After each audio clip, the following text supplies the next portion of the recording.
Hi guys, we are getting started with our Unit 4 retest review. So first things first, let's go over the periodic groups. So first things first, groups are going count as columns. Okay, groups are what we call columns in periodic table in the periodic table, and we have 8 main groups. We have group 1A, 2A, 3A. These are all, and you see how these are our B groups, but we're talking about our A groups: 3A, 4A, 5A, 6A, 7A, 8A. Okay, and then elements in these different groups, these different columns, they have similar properties. So for example, let me go back. So for example, like lithium and sodium and all of those, they all have similar properties. All right, so now we're going to go to the named groups. So group 1 is called alkali metals. They have 1 valence electron, and here is a list of their properties. Okay, things you need to know is they are highly reactive at standard temperature and pressure. That's basically room temperature.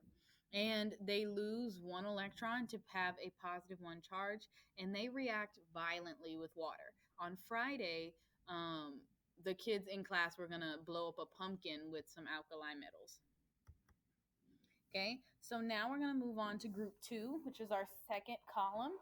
And these have 2 valence electrons. And then here's a list of some of their properties. They're shiny, they are silver, and then they are somewhat reactive, but not as reactive as our first row, which was alkali metals. But alkaline earth metals are a little less reactive than the first row.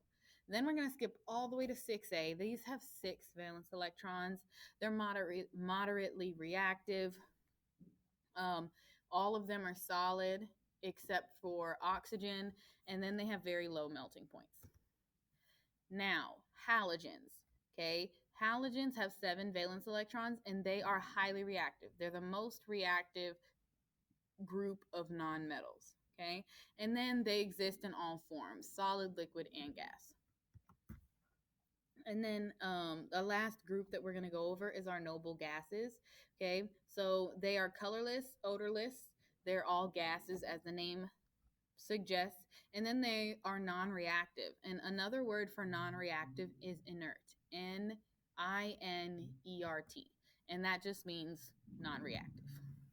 Okay, so now we're going to go over we're going to go over some trends that we saw. So the first trend that we saw was atomic radius. And so that's basically how big an atom is, okay, the size of an atom. Then we have electronegativity, which is the tendency of an atom to attract a shared pair, there we go, of electrons. And then we have ionization energy, which is the amount of energy needed to release, or lose an electron.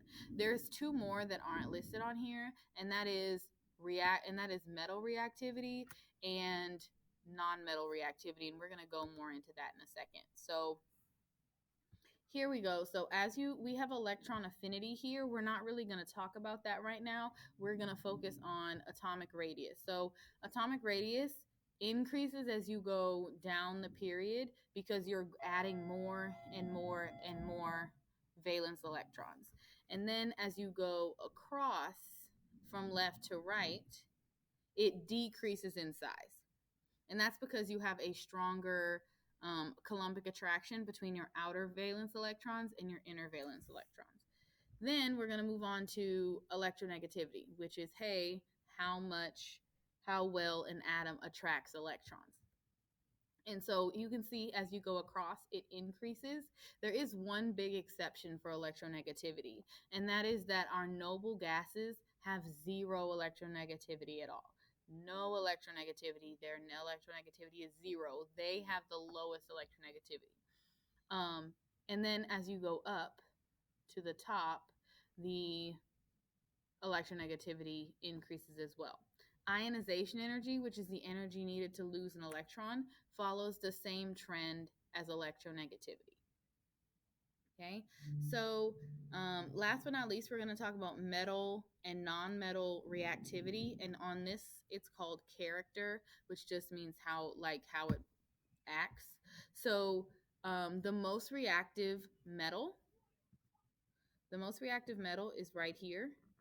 And this is francium, R. That's an ugly F, but Fr.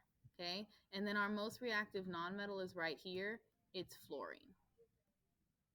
And so what I like to say is, the closer you are to these elements, the more reactive you are. The only exception is that this row right here, which is our noble gases, they are not reactive at all. They don't react with anything. Okay, so hope this is a really quick review. If you have any questions, make sure you tell your teacher and ask them before you take your retest. Have a great day.